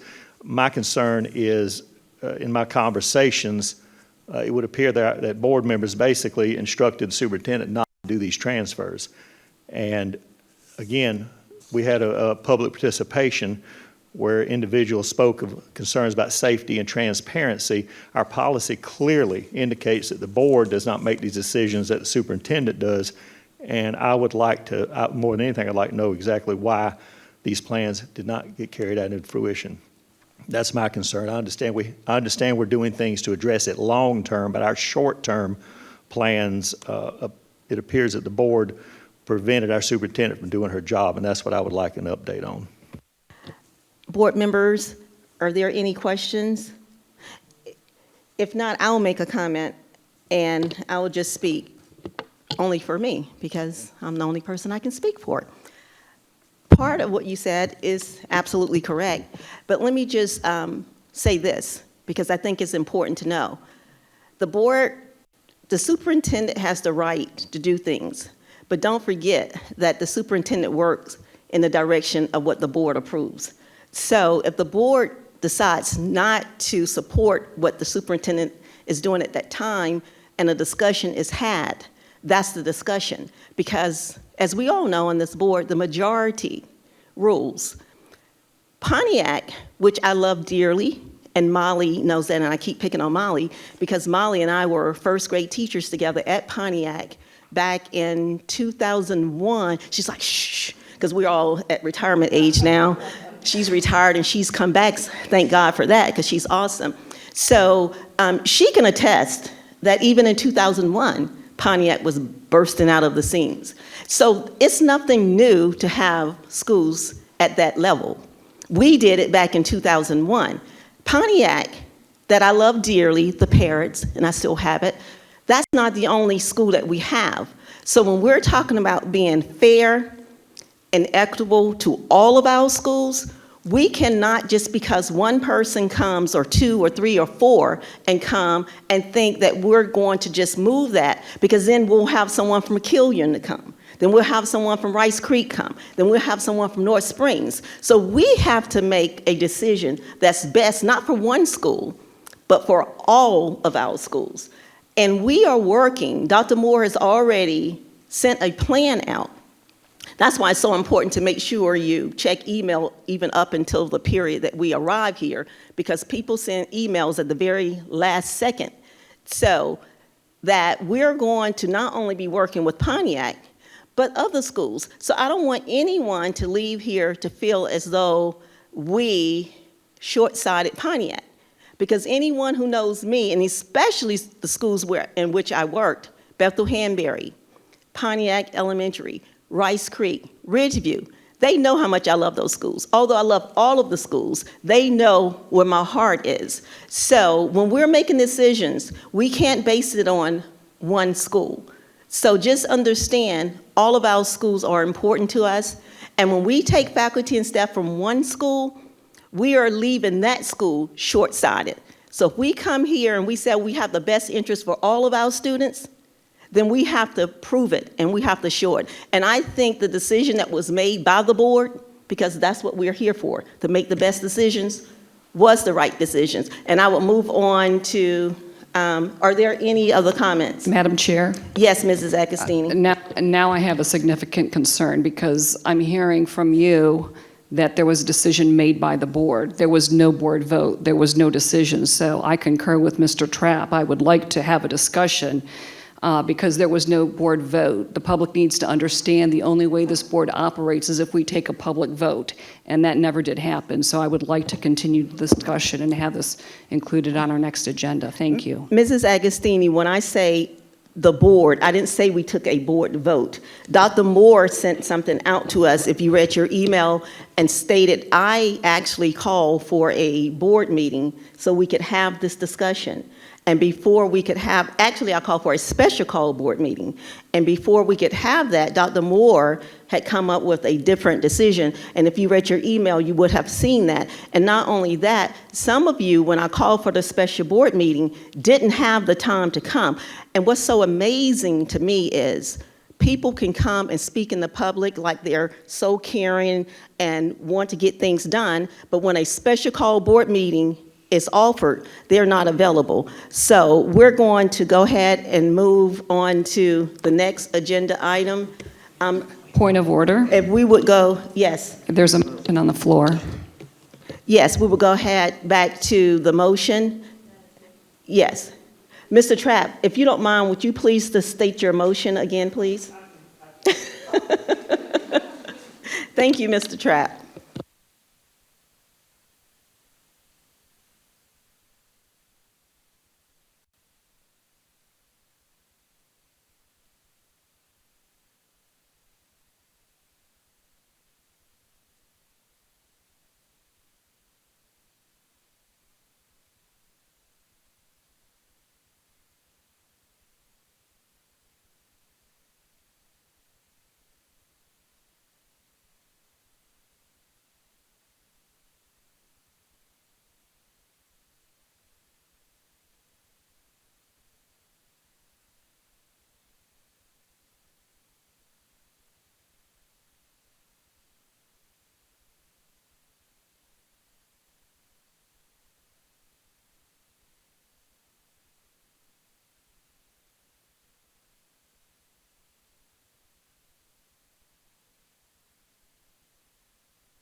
We're just waiting for the motion to come up on the board so we can take a vote.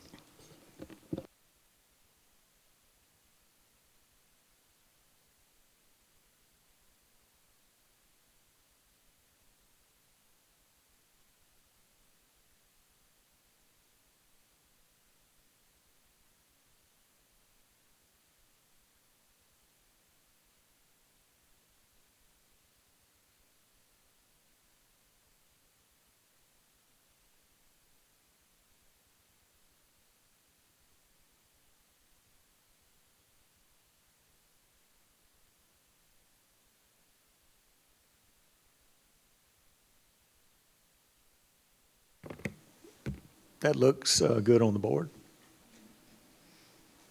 Mr. Trapp, if you would check your motion and see if it's correct, please. It is, Madam Chair. Okay. What was that? Okay, I think someone has found something. If you can recheck that for me, Mr. Trapp. The sentence is laid out differently, but it appears to be the same. It's the correction. The correction of relieve versus relive. And I can't see. I need to put my glasses on. And I really can't see that far.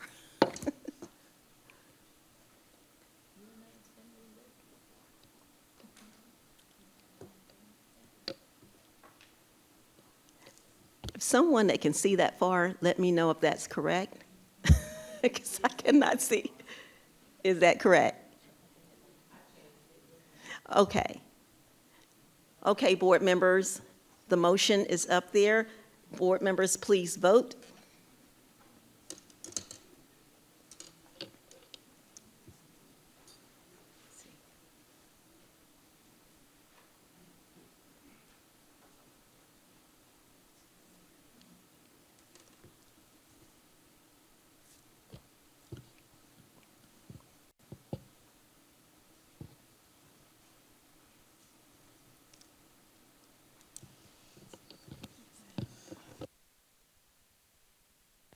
The motion is 6 yes, 1 no. The motion passes. We would now move to item 16.0, board and superintendent comments. Mrs. Agostini. Thank you, Dr. Scott. I wanted to thank Mr. Griffin and Dr. Parrish again for coming out and speaking tonight. And then after hearing the academic reports, I feel like there's a cultural shift here where we're getting, first of all, our teachers and our employees feeling welcome to come here and speak to the board and to the superintendent. And then also just the transparency and the information and how it was presented tonight was really refreshing. So thank you all. Have a great evening. Thank you, Mrs. Agostini. Mr. Trapp?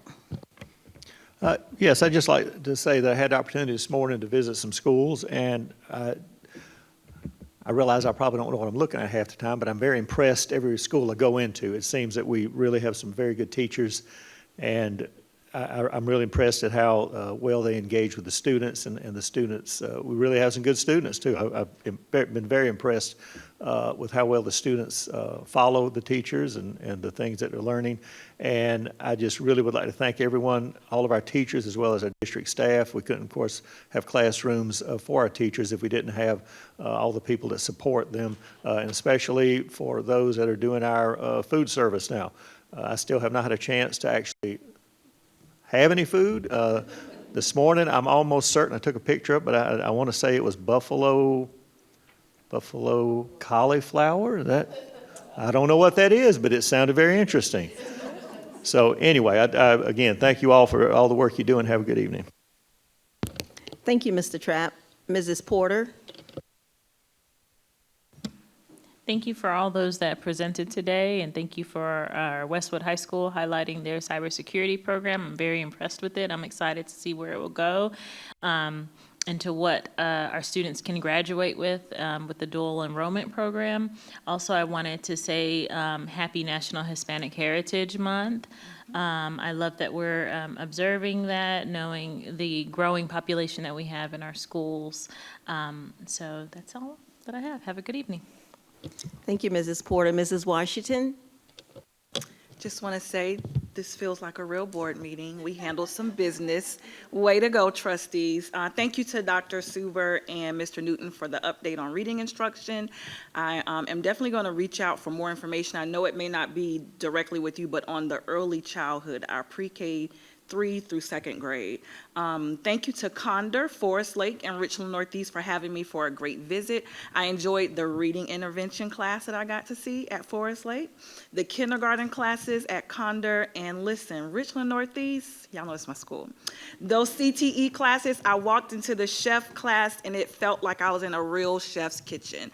So great things are definitely happening across our district. Thank you to Journey Church, Dr. Ashford, and the entire church family for your community day and recognizing the work of our leaders throughout our community. And Westwood, thank you so much for recognizing Workforce Development Month and hosting a panel discussion full of business leaders and partners to help our students understand what they need to do to be prepared to be career ready. Thanks everyone and have a great evening. Thank you, Mrs. Washington. Mrs. Nash? I'm going to be long-winded. I'm just kidding. Just kidding. Just kidding, everybody. I'm doing that, so I saw their face. But no, I just want to say today is one of those days. I had something wrote, but I'm going to say something different. Today is one of those days where a lot of what we've worked for over the past few years have come to a full culmination of collaborativeness with administration and the board and all of you who came out to speak. Thank you so much. And I just appreciate you all standing up and speaking for your colleagues, banding together. There's a togetherness that's happening that I really appreciate seeing. And if I was really emotional, I'd probably be tearing up, but I'm not that emotional. But also, and you know, like the student transportation specialists, all of that, you guys did a wonderful job. I also felt there was some healthy competition in the room with the presentations. Great job, everybody. The transparency, all of that. And so I just want to say, way to go, everybody. And you know, I think that if we keep this up, I think we're going to be making some waves, not just in our district, but for our state. So thank you guys so much for a great night. Thank you, Mrs. Nash. Mrs. McFadden? Okay, so I do have a couple of things to say tonight. So Dr. Scott, you were talking about the book vending machines. So I remember when I was younger, we had this program called the Accelerated Reader. And so it was a competition for those go-getters that you were able to do your reading and read with a buddy that would struggle to read. And so you both got points so you could get goodies out of the school store and things like that. So I was reminded of that. Thank you, too, down memory lane. Another thing is I attended the Goodwill Industries ribbon cutting ceremony. I actually went a little bit earlier. I didn't get to actually see them cut the ribbon, but it was really great setup. They are doing some really good things. They are partnering with Midlands Tech. Everyone's partnering with Midlands Tech, okay? But they have a program for our students that are graduating. We count and we keep up with our college students after 4 years to see what they do. We still need to be in contact with our students that are graduating, that are career ready, or they're only 19% from what we heard, so I'm looking forward to that update in about two more board meetings about the high schoolers, because we need to catch these kids, because just like Mr. Hill said, financially, college is out of reach for a lot of students, and so they either are going to the military or they're starting at some internship job. And we need to make sure that our students are having those certifications. And Goodwill is starting that. They have the drone program. They have cybersecurity, which is a 20-week program for these students. So just because they turn 18, if we're raising a community of people that we want to come back and invest in our community, then these are the students that are career ready, that are going to be working at Scout Motors, that are going to be taking the wires out of the sky, which are the electrical lines that are going to have to come down and be put under the ground. I went to Washington probably about 8 years ago, and I thought, something's different about this place. They don't have wires in the sky. And if we're thinking forward, somebody's going to have to take electrical classes to take those wires out the sky, like they're doing right there at the, what's the intersection they're doing right there, that main one? Yeah, well, no, not that far down. No, I'm thinking downtown, right there where the school is, where the new Department of Health is. Elmwood. So they've already started that. But we have a whole city that we have to do that has to come down. So I really want to start pushing teaching our children at a younger age and getting those classes started so that when they're in middle school, they're already taking those classes and going to high school and so forth, so that we are actually producing these citizens quickly, because college is not for everybody. So, sorry, that's my soapbox. I'm just, because we have a lot of kids that are struggling, getting in trouble. These kids running around out here getting arrested that Mr. Lott has to keep tracking down, they're the ones getting in trouble. They don't have anything else to do but get in trouble. So if we can get them to work and become productive citizens, that's what we need to do. So that's the first one. And then the state-funded dashboard. So we're doing our budget update. I think it's this coming or board meeting. So I would like to get the dashboard. I'm sorry, Dr. Scott, I was supposed to do that. I'll send an email. I want to thank Mr. Perry and Mr. Hill for coming out and showing us what our schools are already doing as far as getting our kids in the air to fly and the cybersecurity program. I think it's important. We have COA Airport down here.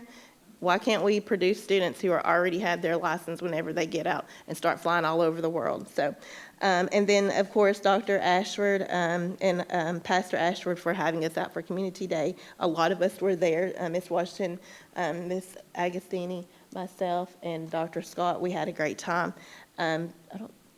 So I just want to say thank you to everybody. And I usually don't have a lot to say, but a lot has happened recently. So I just want to say and thank you. The Jennifer Square, I really like that information.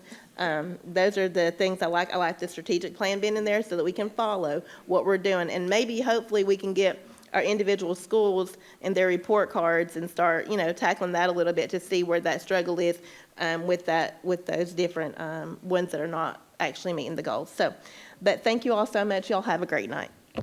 Thank you, Mrs. McFadden. Dr. Moore? Thank you, Madam Chair. It's been another amazing day. The best part of the school district that I got to do today was go out and visit schools, so I had a great day. And I would like to ask the board members a question, and I hope you have an answer. Why do you love Richland 2? Food for thought. So I have an answer for you, and if we could roll the video, I think you will see why we have some people in our district who have answered that question as to why they love Richland 2.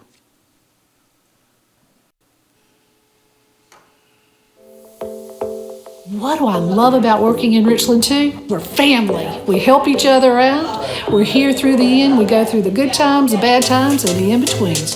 Celebration is the key word. What I love about teaching at Richland 2 is that they always have the kids in mind. We always put the kids first in everything that we're doing to make sure that their needs are being met.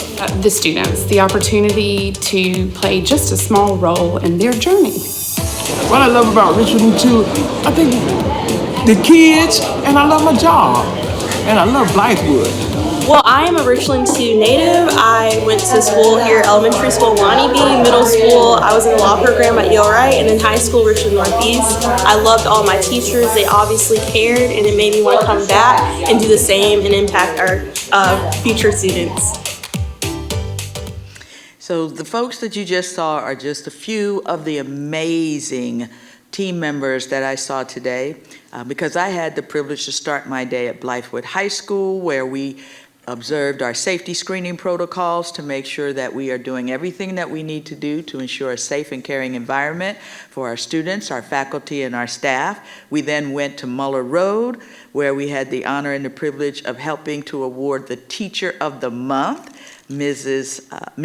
Shanice Francis, and then I wrapped up my tours today with a visit at CFK North and just the great and wonderful things that were happening in those little kindergarten classrooms. Amazing where our kindergarten students have come to so far in such a short period of time. Also, you may be aware, board, that we do have a tropical storm out there. And so messages were sent out earlier this afternoon to our employees, parents, and students to let them know that we are closely monitoring the weather situation and working with Richland County Emergency Management Services to ensure that the safety of our students and staff are at the forefront of our decisions.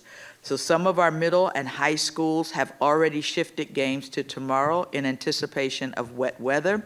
I would ask parents to go to the school's website to stay up to date on that information. I want to assure you that we have a comprehensive emergency plan in place, and we will make decisions based on school operations once we receive the most up-to-date information available. And then last Friday night, I had the distinct pleasure of being recognized by the Columbia branch of the NAACP. And while it was an honor to stand up and receive this award, there's one thing that I am very sure of, and that is that none of us accomplish anything by ourselves. When we are recognized, it's because of the input that others have had in our life to help us to be successful, to be recognized for that success. So I would like to take a moment to thank everyone who has contributed to my growth as an educator, who has supported me, who has helped me in the difficult times, who have pulled me aside to have challenging conversations that have allowed me to be the person that I am today and the educator that I am. And part of that group is our Board of Trustees, so I want to say thank you to you, and thank you to everyone else who has helped me to be the educator that was recognized by the NAACP. And with that, I'm done, Madam Chair. Thank you so much. But I need to say something, because if not, the president of the NAACP Yes, thank you. will be calling us, because they have changed it, and you're not allowed to say NAACP. So we have to reprogram ourselves. Teachers, you know, when we have learned something and now you go back and say, now we can't do that, you know you have to give us some time. So if President Glover is watching, we have made that correction. We know, and Dr. Moore knows as well, that is NAACP. So with that being said, I think my colleagues basically have said everything, but I do want to extend my prayers, well, our prayers and condolences to the loss of our student at Bookman Road Elementary School. So we do want to send our prayers and condolences to the community, to the parents, to the family, faculty, and staff. And with that said, may I have a motion to adjourn the meeting? Madam Chair, Yes, Mrs. I Washington? move to adjourn the September 24th, 2024 regular board meeting. The motion has been made to adjourn the meeting by Mrs. Washington. Is there a second? Second. The motion has been made by Mrs. Washington and seconded by Mrs. Agostini. Is there any discussion? Is there any discussion? Board members, please vote.